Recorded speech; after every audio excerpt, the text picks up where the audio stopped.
These challenges are tough. Yeah, I mean, do I think I could do anything close to that? No.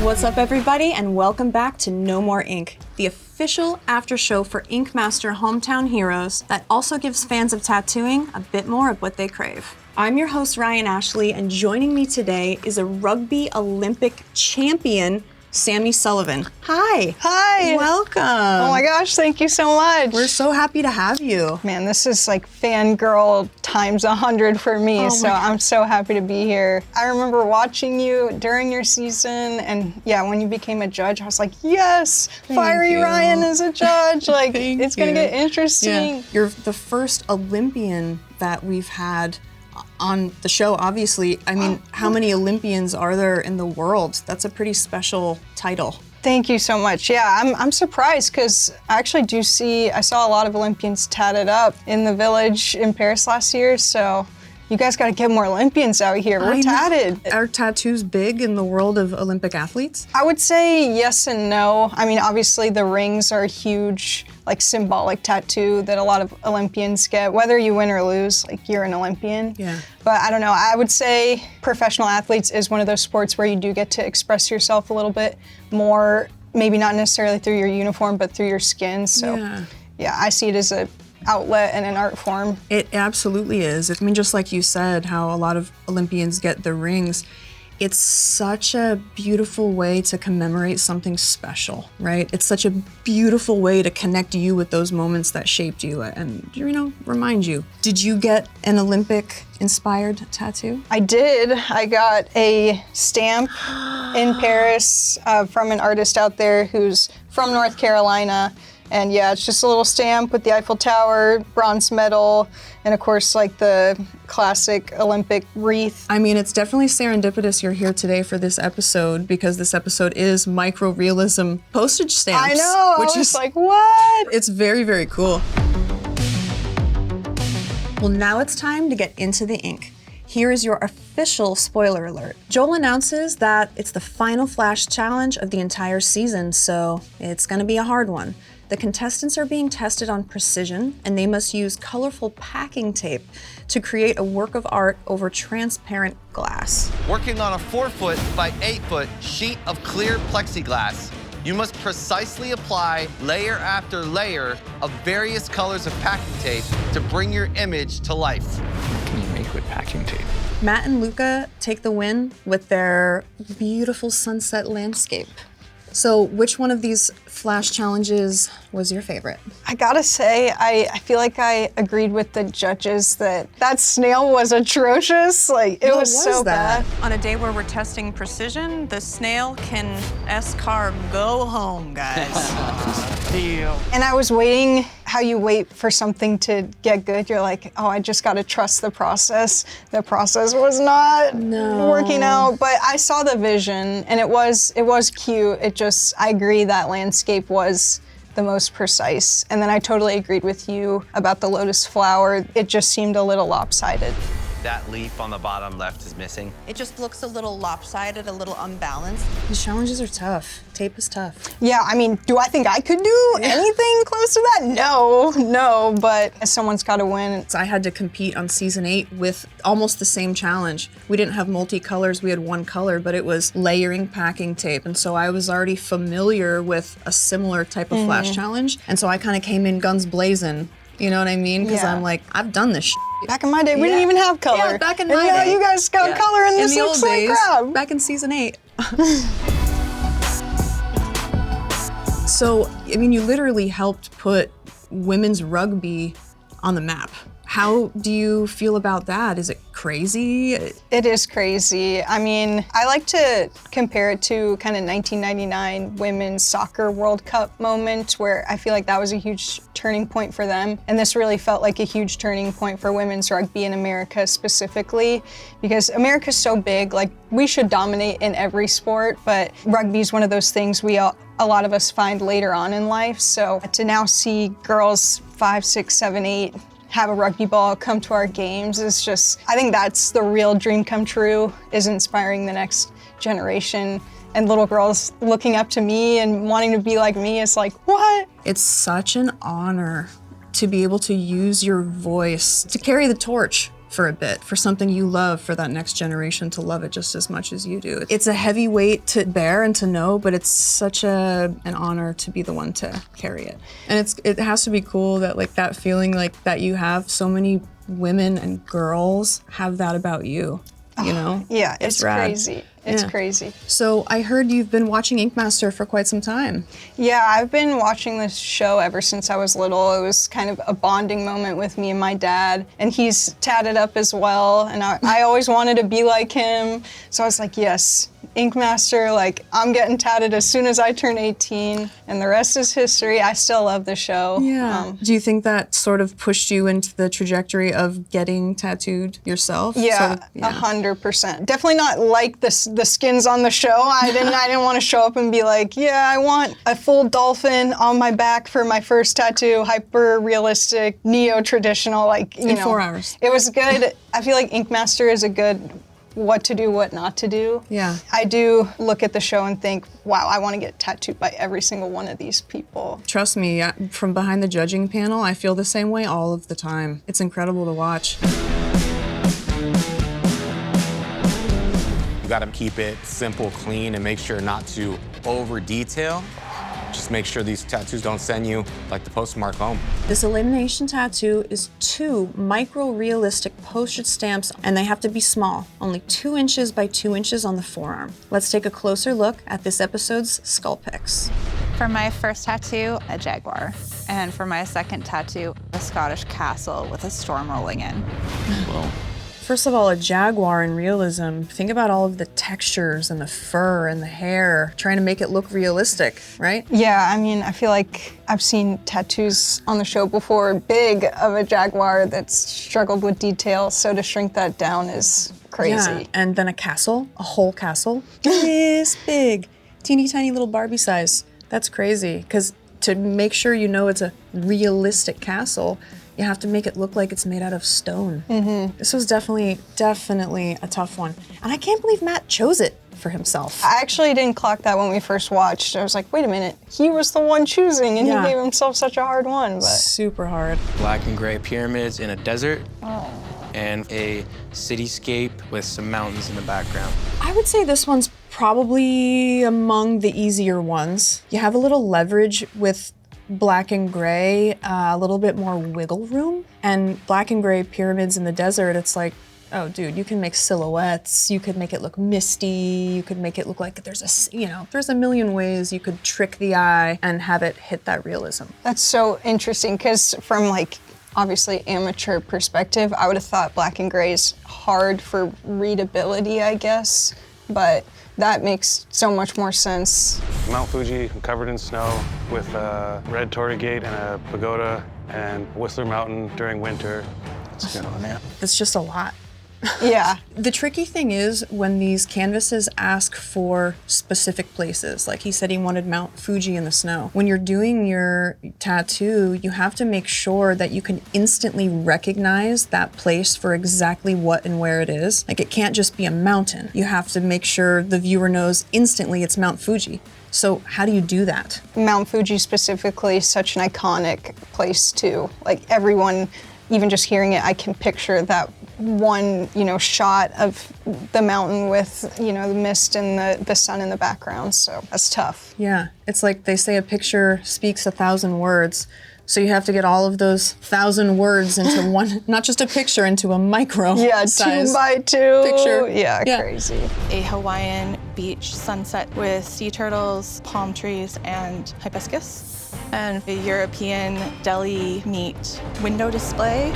This canvas wanted an entire European deli meat market this big, hanging sausages, the wheels of cheese.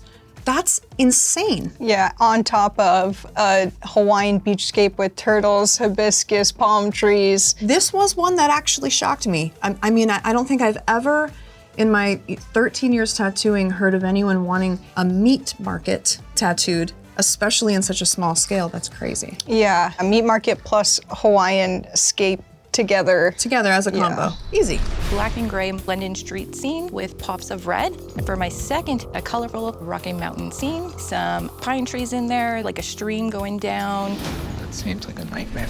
So a London street scene. This is another one of those that's such a specific place. You have to really figure out how to summarize and simplify your ideas so that you instantly know that's London. So you have to pick apart all of the different things that make London what it is, and then clearly render a tiny little thing so somebody can look at it and be like, oh, London. Yeah. So like that's the first challenge in general. I know, and thank goodness she said Papa Red, because instantly that gives you the, iconic London telephone booth. Okay. Absolutely.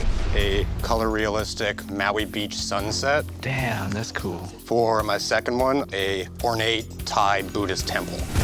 An ornate Thai Buddhist temple. Yeah, only like one of the most detailed buildings in the world. No big deal. It's like, I can't think of a more intricate type of architecture than Thai temples. I mean, it's literally thousands of tiny, meticulous pieces that come together in this beautiful way. That's insane. In my opinion, one of the tougher, if not the toughest one. Absolutely. I mean, almost impossible. Well, now it's time to revisit a prior season for our segment Ink Remastered, which gives a former contestant a second chance to redo the tattoo that put them in the bottom. Today, we have Tim Stafford from season 11. This thing's weird. The lion is strange, the cat is strange. Why'd you do a green cat? It wasn't supposed to be green, it was supposed to be like a muted. Guys, what color is the cat? Green. It's pretty green to me. Whoa. Already the design's cooler. Yeah, I like that a lot better than the cat and green cat and lion situation. Wow. This one's so much cooler.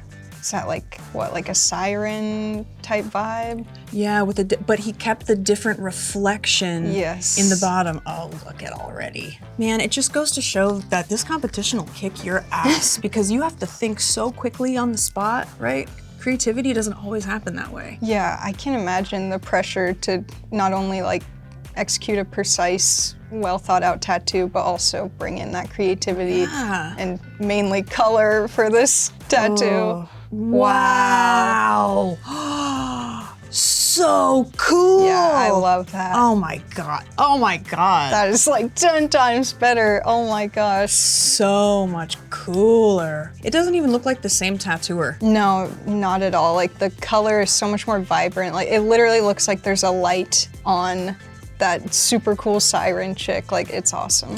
Sometimes I'm glad that they sort of dropped the ball on the first tattoo because in the remastered tattoo, they're so freaking awesome. Like this tattoo is so great. I'm glad he messed up on the first one, so he had to do this one. Yeah, had something to prove and... It's so cool. He crushed this. Great job, Tim.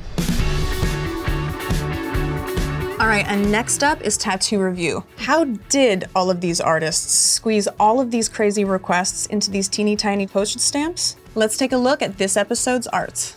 First up is Ishnard. I freaking loved this one. Me too. And what you said with the thumbtack, like I totally agree. That little thumbtack is crazy realistic. Even the little metallic stem that goes in. It looks like there's a thumbtack in that skin right now. It's crazy. And I think it's those little details, like the addition of the absolutely imperfect, like boom, postage stamp right on top of the paper with the thumbtack makes it have such a cool composition where it seems like that would be exactly on somebody's bulletin board.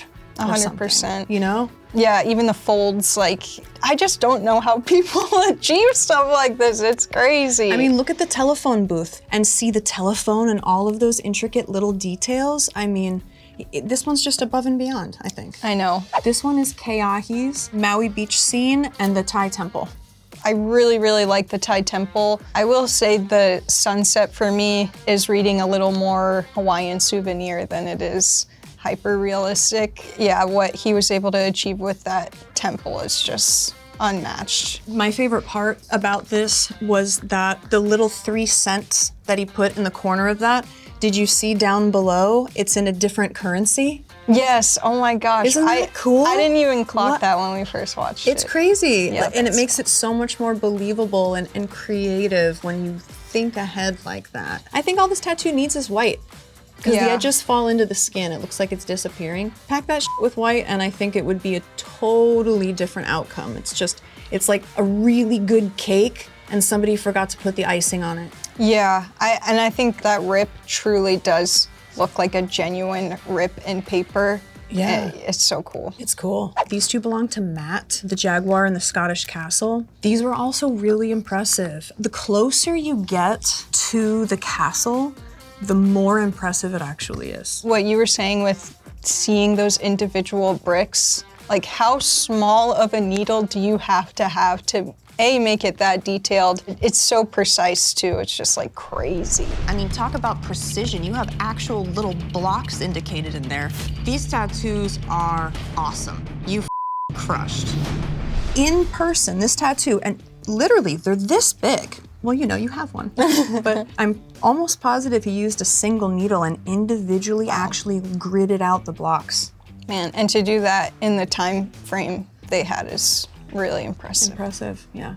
Wow, the meat market, these two were Seth's. Yes. So of all the tattoos done, of all of these postage stamps, we were the most terrified for the meat market, and we also kind of adored it. It is so cute. Like, I love it. It's so nostalgic. Like, just something about looking at it just makes you feel this nostalgia, especially, you know, for the person who got it. It's just, we had no idea, first of all, why in the world anyone would ever request this. And secondly, we had no idea how anyone could actually pull it off. We thought it was impossible. And so this was one of those tattoos that we saw in the final product and we were so blown away. Not just by the, you know, precision and everything of it, but by the creativity and the meticulous nature of it. It's just fun. I know. I never thought I'd say I want a meat market on me, but if it was this tattoo, I would love this tattoo. Wow. This is Luca's. What? Dude, he nailed it. Like, well, he actually pinned it. I know, he pinned it. It looks so weirdly real. Like, it gives me the heebie-jeebies. I guess if I'm being honest, the safety pin just kind of gives me the creeps because it looks like it hurts. Maybe that means it's really good. This is what it means.